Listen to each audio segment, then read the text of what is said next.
Hello student, आप लोगों का स्वागत है बेसिक साइंस कॉन्सेप्ट के इस वीडियो लेक्चर में।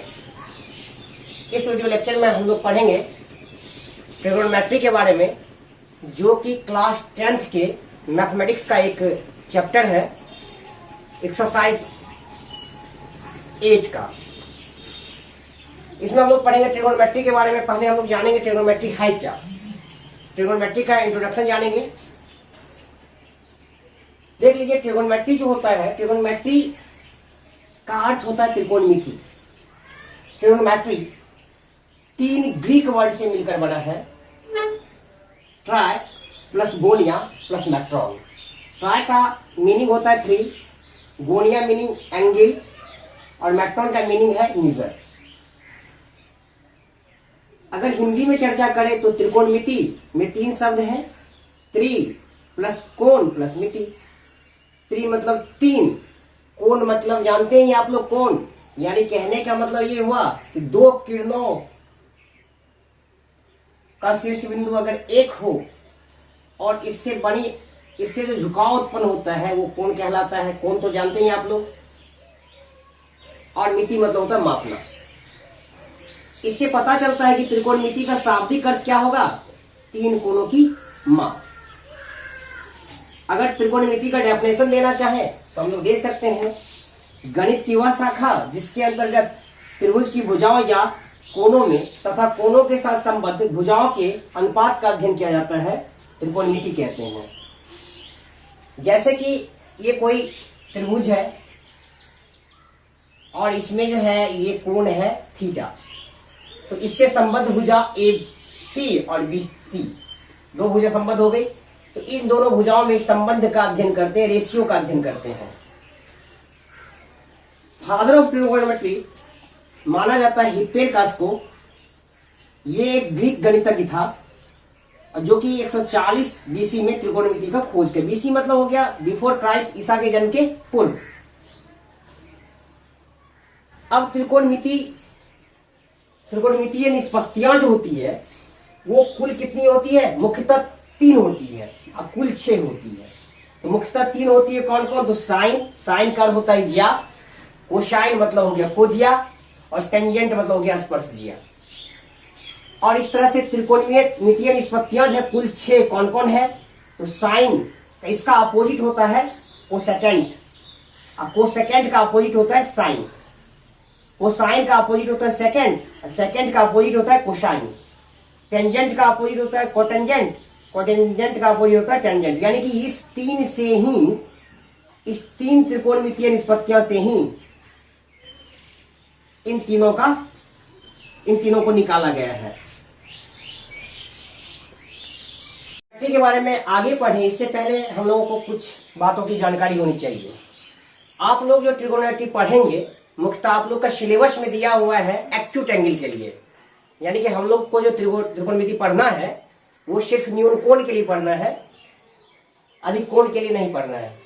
अधिक कोण के लिए आप लोग पढ़िएगा, आगे क्लास में पढ़िएगा, ISC सब में पढ़िएगा अधिक कोण के बारे में। लेकिन आप लोग का सिलेबस मात्र न्यून कोण तक ही सीमित है। आप लोग को पढ़ना है न्यून कोण त्रिभुज के लिए, न्यून कोण के लिए पढ़ना है।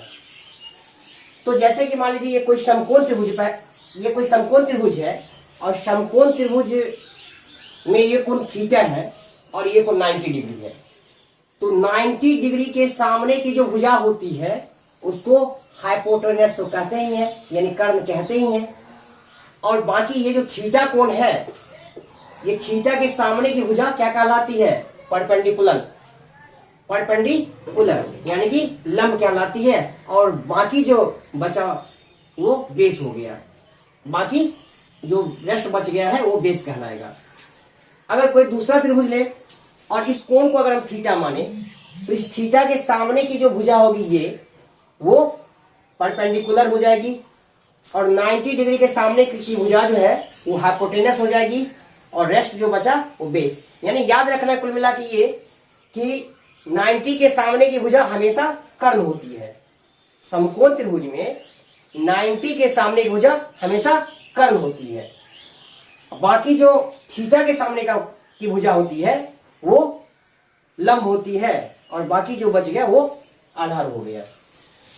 पर हाइपोटेनस को H से डिनोट करते हैं, परपेंडिकुलर को P से डिनोट करते हैं और बेस को B से डिनोट करते हैं। पाइथागोरस प्रमेय के मुताबिक आप लोग जानते होंगे, के अनुसार आप लोग जानते होंगे कि कर्ण का स्क्वायर जो होता है P का स्क्वायर और B के स्क्वायर के बराबर। तो कहने का मतलब हाइपोटेनस का स्क्वायर बराबर होता है परपेंडिकुलर के स्क्वायर के प्लस बेस के स्क्वायर से के। तो इसको हम सिंबल में लिखे हैं h square is equal to p square plus b square. अगर हम इधर से स्क्वायर हटाएंगे तो इधर जो है रूट लगेगा, इससे एक और फॉर्मूला निकल गया एच का। फिर यदि हम बी को इधर ले आएंगे तो पी स्क्वायर बराबर हो जाएगा h square minus b square. फिर पी का स्क्वायर अगर हटाए तो इस पे रूट लग जाएगा, root under h square minus b square. यदि हम p को ही इधर ले जाएं तो b square is equal to हो जाएगा h square minus p square, और b का स्क्वायर अगर हम हटाएं तो रूट अंडर हो जाएगा h square minus p square. ये फॉर्मूला आप लोगों को याद रखना नेसेसरी है, ट्रिगोनोमेट्री पढ़ने के लिए ये फॉर्मूला याद रखना जरूरी है। अब जानिए आप लोग, ये जो है मान लीजिए एक ग्राफ है, तो एक बिंदु पे कितने डिग्री का कोण बनता है? एक बिंदु पे कितने डिग्री कोण बनता है? 360 डिग्री कोण बनता है। एक बिंदु पर जो कोण बनता है वो 360 का कोण बनता है। कितने डिग्री कोण बनता है? 360 डिग्री का कोण बनता है। अब देखिए कि ये ग्राफ है, तो ग्राफ में ये हुआ एक्स और एक्स डैश, यानी एक्स अक्ष हुआ ये हुआ वाई अक्ष। तो ये फर्स्ट क्वाड्रेंट, ये सेकंड क्वाड्रेंट, ये थर्ड क्वाड्रेंट और ये फोर्थ क्वाड्रेंट हुआ। तो अगर मान लीजिए कि यहां से किरण यहां इसमें घूमती है, भ्रमण करती, इस किरण से इधर घूमती है किरण, तो इससे जो कोण बनता है वो पॉजिटिव एंगल बनता है। कहने का मतलब है घड़ी के एंटी क्लॉकवाइज, एंटी क्लॉकवाइज मतलब होता है वामावर्त। अगर किरण वामावर्त घूमती है तो वो तब जो एंगल बनता है वो कैसा बनता है? पॉजिटिव बनता है। और एंटी क्लॉकवाइज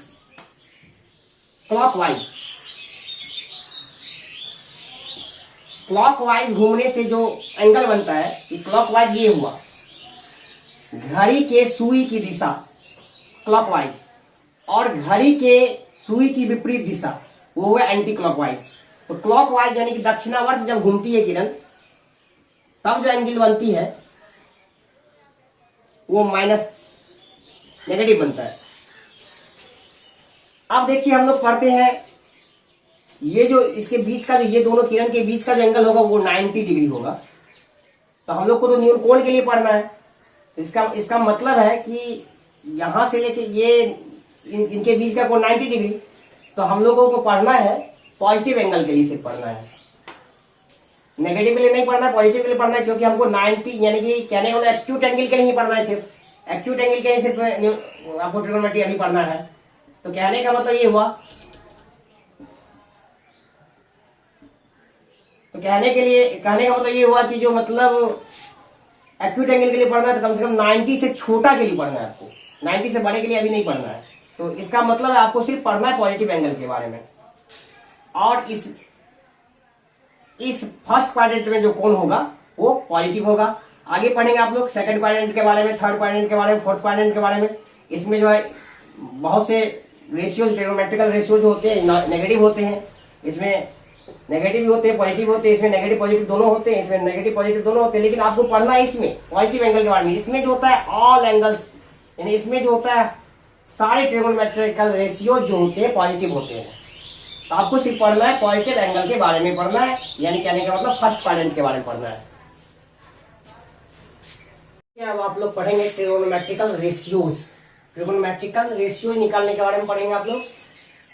हमेशा याद रखिएगा ट्रिगोनोमेट्रिकल रेशियोज निकालने के लिए हमेशा राइट एंगल का यूज होता है। यहाँ लिखा हुआ है always defined in a right angle triangle. हमेशा समकोण त्रिभुज में हम लोग निकालते हैं ट्रिगोनोमेट्रिकल रेशियोज।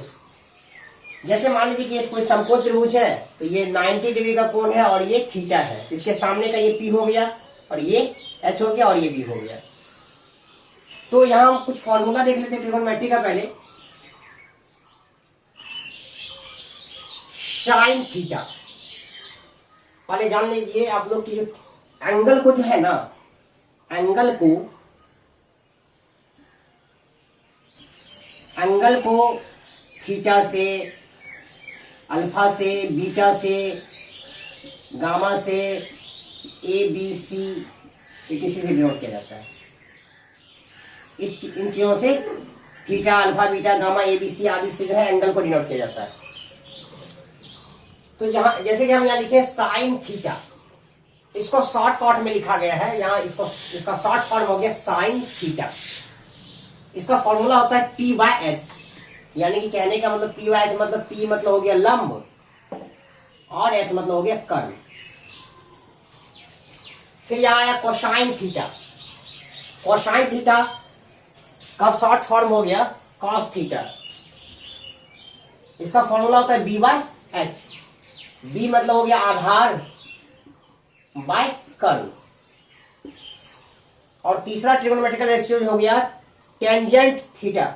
इसका शॉर्ट फॉर्म हो गया tan theta p by B.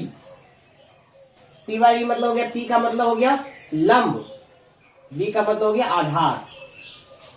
अब इस तीन से ही ये बाकी तीनों को निकाला गया है। कोटेंजेंट थीटा बराबर कॉट थीटा, इसको शॉर्ट फॉर्म में कॉट थीटा लिखते हैं। और ये कॉट थीटा जो होता है टेंजेंट का, टेन थीटा का अपोजिट होता है। अपोजिट इसका उल्टा होता है, इसका उल्टा होता है अपोजिट। तो ये ऊपर चले जाएगा, बी ऊपर पी नीचे, यानी कहने का मतलब आधार बाय लंब हो गया। और इसके बाद जो है ये सेकेंड थीटा, इसका शॉर्ट फॉर्म हो गया सेक थीटा। सेक थीटा जो होता है कॉसेक, कॉस थीटा का उल्टा होता है, कॉस थीटा का उल्टा होता है। ये हो गया एच ऊपर बी नीचे, कहने का मतलब कर्ण बाय आधार। और ये जो है कॉसेक थीटा, कॉसेकेंड थीटा का शॉर्ट फॉर्म हो गया कॉसेक थीटा। इसका फॉर्मूला होता है एच बाय पी। क्यों? ये साइन का उल्टा होता है, साइन का उल्टा जो होता है एच ऊपर पी नीचे, यानी कहने का मतलब ये हो गया लंब, कर्ण ऊपर लंब नीचे।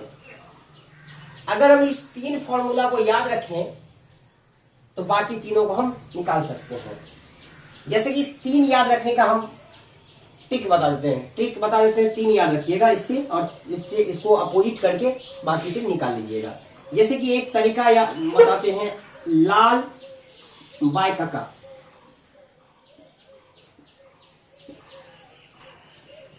लाल बाय कका मतलब हो गया एल एल लाल, के कका। तो ये पहला पार्ट है एल बाय के। एल बाय के साइन के लिए यूज हो गया आपका, साइन थीटा के लिए यूज हो गया। एल से लंब, के से कर्ण, लंब बटे कर्ण। बीच में आ गया ए बाय के। ए बाय के का यूज कर दिए कॉस थीटा के लिए। ए से आधार, के से कर्ण, आधार बटे कर्ण। और बाकी जो बचा एल बाय ए, तो एल बाय ए का यूज हो गया टेन थीटा के लिए, लंब बटे आधार। यानी कहने का मतलब है एल बाय के से साइन थीटा, ए बाय के से कॉस थीटा, एल बाय ए से टेन थीटा को डिनोट किया जाता है, डिनोट हो जाता है। तो इसका मतलब है टेन का उल्टा कर देंगे तो कॉट हो गया, कॉस का उल्टा कर देंगे सेक हो गया, साइन का उल्टा कर दिए कॉसेक हो गया। इसको याद रखने का एक दूसरा तरीका भी है, दूसरा तरीका ये बता देते हैं। जैसे कि हम लिखे पढ़ बउआ पढ़, हरी हरी बोल। सबका दोनों ऊपर और नीचे दोनों में क्या करेंगे, सेकंड अक्षर को काट देंगे। सब शब्द का सेकंड अक्षर काटेंगे, ध को काट दिए, आ को काट दिए, ध को काट दिए, काट दिए। तो पहला में बचा प बाय ह। प बाय ह मतलब P by H, P by H. आगे इसका साइन का, ये साइन का हो गया, इसमें बचा बो बाय ह, बी बाय एच, ये हो गया कॉस का, और ये बच गया पो बाय बो यानी पी बाय बी, ये हो गया आपको टेन का। अगर इस तीनों को याद रखेंगे तो बाकी तीनों निकल सकता है, जैसे कि टेन से कॉट निकल जाएगा, बो बाय पो हो जाएगा, यानी कि बी बाय पी हो गया। ये कॉस का उल्टा होता है सेक, इसका हो जाएगा एच बाय बी हो जाएगा, और साइन का उल्टा कोसेक, इसका हो जाएगा एच बाय पी हो जाएगा। इस दोनों तरीके से हम फॉर्मूला को, तीन फॉर्मूला को याद रख सकते हैं, इस तीन से बाकी तीनों को निकाल सकते हैं। अब आगे का फॉर्मूला हम देखते हैं। जैसे चलिए आगे हम लोग इस फॉर्मूला से और भी फॉर्मूला निकाल सकते हैं, जैसे कि साइन का अपोजिट क्या होता है, कॉसेक होता है। तो sine theta into cosec theta बराबर 1 होता है। कैसे 1 होता है इसको जानते हैं हम लोग। साइन का फॉर्मूला क्या होता है, साइन का फॉर्मूला होता है पी बाय एच, इसमें मल्टीप्लाई करेंगे, कॉसेक का फॉर्मूला हो गया एच बाय पी से। अब मल्टीप्लाई करने में क्या होगा, ये कैंसिल हो जाएगा, कट गया ये, तो बचा क्या एक। तो sine theta into cosec theta is equal to 1। समझ में आ गया कैसे निकला। अब इससे और भी फॉर्मूला निकाल सकते हैं, जैसे कि sine theta into cosec theta equal to 1 है, तो साइन इधर मल्टीप्लाई है, अगर इधर जाएगा बराबर के इधर इस पार्ट में जाएगा तो वो क्या होगा, डिवाइड में आ जाएगा। Cosec theta is equal to हो जाएगा 1 बाय साइन थीटा। इस तरीके से अगर हम कॉसेक थीटा को इस साइड लाया जाए तो साइन थीटा इक्वल टू हो जाएगा 1 बाय कॉसेक थीटा। साइन को इधर ले जाएंगे तो नीचे ये साइन आएगा, और कॉसेक को अगर इधर ले जाएंगे तो कॉसेक नीचे आ जाएगा, यानी साइन का फॉर्मूला हो गया 1 बाय कॉसेक थीटा, कॉसेक का फॉर्मूला हो गया 1 बाय साइन थीटा। फिर इसी प्रकार से दूसरा भी निकाल सकते हैं, cosec theta into sec theta,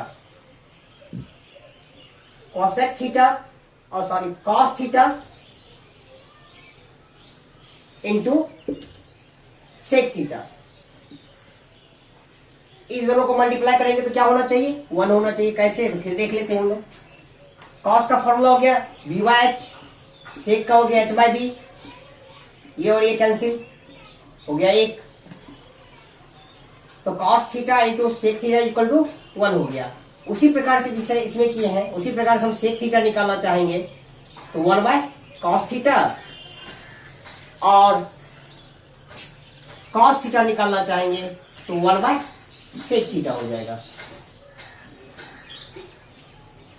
फिर हम निकाल सकते हैं tan theta into cot theta is equal to 1। फिर इसको हम उसी प्रकार से साबित कर सकते हैं। कैसे हुआ 1, तो इसका होता है p बाय बी, इसका होता है b बाय पी। अपोजिट है तो उल्टा होता ही है, और कैंसिल हो जाएगा ये, तो फिर एक ही आएगा। फिर इससे हम और भी निकाल सकते हैं, cot theta is equal to हो जाएगा 1 बाय tan थीटा, और tan theta is equal to हो जाएगा 1 बाय कॉस थीटा।